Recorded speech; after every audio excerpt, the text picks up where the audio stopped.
Okay, Bill, new day, new project. Wait a minute, what are you doing, Bill? I'm building. What does it look like I'm doing?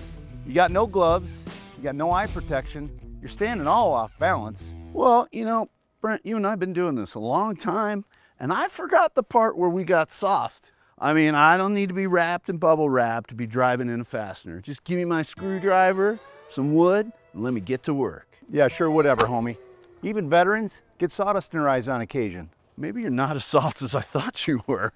Let's get some safety gear on. Gloves and eye protection, non-negotiable. Trust me, you'll thank me on that one later. Screws can kick out debris, and they're even sharp enough to cut your skin. Okay, you know what we're gonna do now? We gotta secure that material. I saw you trying to drive that screw in that 2x2 and shift it a little bit. All you gotta do is clamp it down, or hell, even ask for help. You know, one time I used my knee to hold a 2x4, and I put a screw right through my jeans. I'm sure you did, Bill.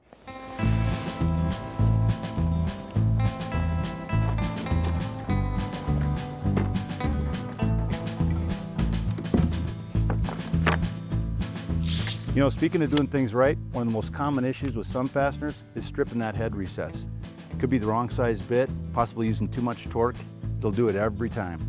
You know what else will mess things up is when you use that crusty old bit that's been rolling around in your glove box since 2009. Yeah, that'll do it too. But either way, strip screws will wreck your work, and have fun getting them out. Oh, and you know, when those lousy screws bend or break, then you got to do it all over again. Yeah, sometimes it can be the screw, but if you're using big timber fasteners, it's definitely the driver. If they bend or break, you may be using the wrong size screw or possibly driving it with too much torque. Oh, that wouldn't be me. Oh, of course not, Bill. Why don't we go ask that pair of jeans that you put a hole in yesterday? How about that? Another common issue on the job site is overdriving screws, especially with impact drivers. I call that getting enthusiastic. You won't be so enthusiastic when the structure you built comes down on someone. Control the trigger and use the right technique. Overdriving a screw can damage the material, strip or break the screw head, and even weaken the connection. Instead, use your drill driver's torque settings, which will stop when the screw is flush. It'll give you a clean finish, a stronger hold, and a much better appearance. One last thing, rust and corrosion. Now that's how projects fall apart, literally. Corrosion and rust are kryptonite to anything made of steel, including fasteners, and that could be a leading factor to project failure. There's just so much to keep track of. Dude, it's not that complicated.